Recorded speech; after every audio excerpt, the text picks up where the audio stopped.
Assalamualaikum warahmatullahi wabarakatuh. Okey, anak-anak, bertemu sekali lagi kita dalam video PDPR untuk tahun 2020. Untuk tajuk tahun ini, pada hari ini kita akan belajar mengenai darab perpuluhan. Okey. Jadi untuk slide yang pertama ini saya akan tunjukkan contoh bagaimana mendarab nombor perpuluhan dengan gandaan 10 iaitu 100, 10 dan 1000. 10, 100 dan 1000. Baik, saya akan berikan contoh yang pertama. Baik, mari kita lihat contoh yang pertama.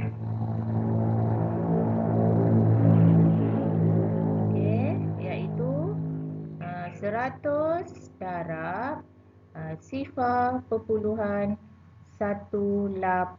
Okey, langkah pertama apa kita perlu buat ialah kita perlu menyelesaikan ni tanpa menggunakan kaedah bentuk lazim atau bentuk lori atau bentuk lattice yang saya pernah ajar pada kamu bagaimana cara mendarab.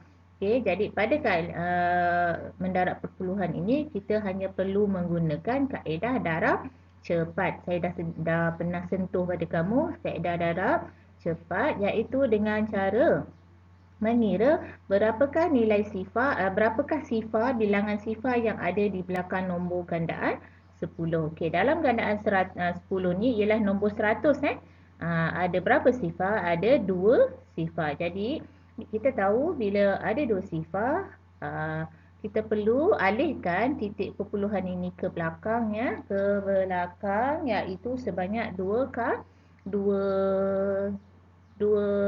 tempat perpuluhan. Baik.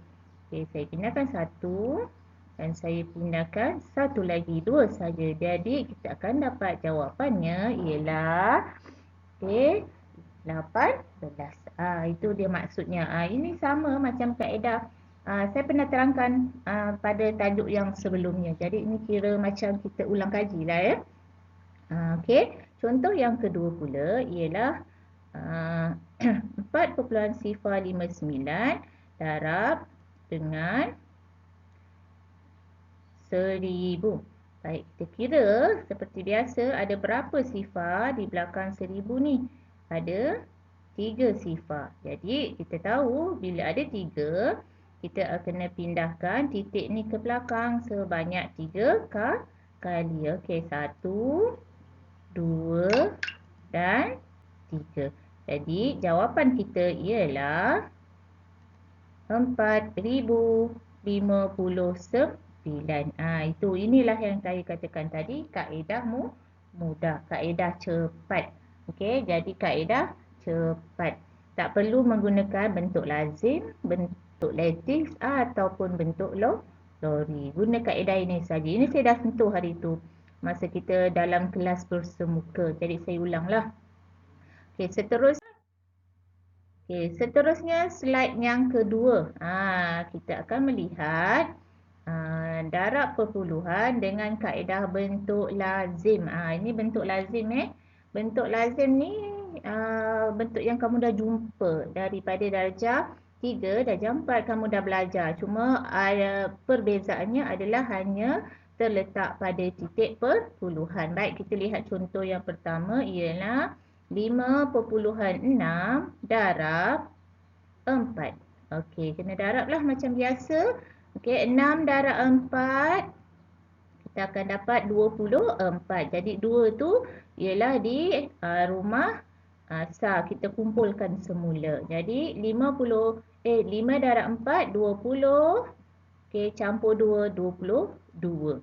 Okey Jadi itu jawapan dalam bentuk lazim. Apa yang saya nak tekankan dalam bentuk lazim ni ialah perlunya titik perpuluhan yang sederet dengan soalan. Jawapan ni titik perpuluhannya perlulah sederet. Okey, ini darab bentuk lazim yang mudah. Okey, baik, cuba kita lihat contoh yang kedua. Bermasih dalam bentuk lazim di sini apabila kita ada 2 tempat perpuluhan. Yang tadi 1 tempat perpuluhan 5.6, 1 je.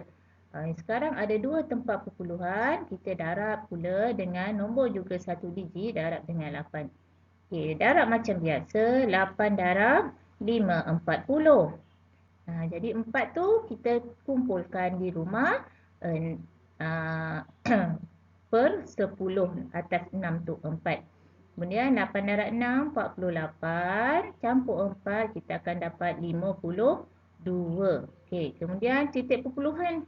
Sederet. Saya letakkan sederet. Itu prinsipnya. Dan kemudian 8 darab 2, 16. Tambah dengan 5, 7. 16 darab 5, 17. 21. Jadi kumpulkan 2 di atas. 8 darab 1, 8 tambah 2, 10. Jadi jawapan kita ialah 101.2 sifar. Okey, ini 2 contoh dalam bentuk lazim. Okey, baik. Sekarang saya akan beri lagi seterusnya ialah 2 contoh pula soalan menggunakan bentuk lori. Okey, baik. Okey, ini ialah contoh pertama darab perpuluhan menggunakan bentuk lori. Okey, kaedahnya sama sahaja seperti kita mendarab dalam sebelum ni, dalam waktu kelas bersemuka, saya dah ajar bagaimana hendak mendarab bentuk lori. Apabila satu nombor didarab dengan nombor 2 digit, contoh ni 24, lebih mudah bagi kita untuk menggunakan bentuk lori. Jadi saya tunjukkan di sini cara darab dengan menggunakan bentuk lori. Tu dia. Awak lihat gambar di situ. 1.046 darab 24. Okey, jadi pengisiannya macam biasalah kita isi. Kamu dah tahu, saya dah terangkan bagaimana cara nak mengira, mencari hasil darab menggunakan bentuk lori. Jadi kamu kena lengkapkan. Yang membezakan di sini ialah bagaimana cara kita hendak meletakkan titik perpuluhan. Nak letak titik perpuluhan. Itu yang susah. Okey, baik. Kita lihat. Dia punya tipsnya ialah kita perlu lihat soalan kita ni tadi. Kita ada berapa titik perpuluhan? Ada 3, betul? Ada 3 tempat titik perpuluhan. Jadi, secara automatik kita tahu bahawa bila 3 pada soalan, jawapan kita juga akan ada 3 tempat titik perpuluhan. Okey, anak-anak faham ini bagaimana cara hendak menentukan titik perpuluhan apabila kita mendarab menggunakan bentuk lori. Macam mana nak isi bentuk lori? Saya harap kamu tak lupalah bagaimana cara hendak mengisi bentuk lori. Sebab ni kira ulangan sahaja. Dan yang penting saya tekankan di sini bagaimana cara hendak meletakkan titik perpuluhan pada jawapan. Baik, kita lihat contoh darab perpuluhan contoh yang kedua bentuk lori. Okey. Ini contoh yang kedua bentuk lori. Iaitu 95.3 darab dengan 43. Sama juga. Kenapa saya menggalakkan menggunakan bentuk lori? Kerana ia mendarab dengan nombor 2 digit 43. Baik. Saya berikan contoh. Okey, tu ada 1. Jadi macam mana?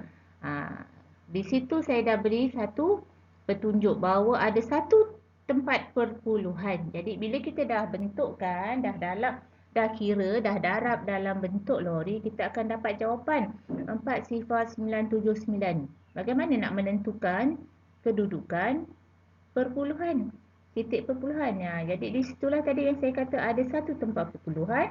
Jadi pada jawapan juga ada 1 tempat perpuluhan. Ni yang warna merah sebelah gambar saya tu.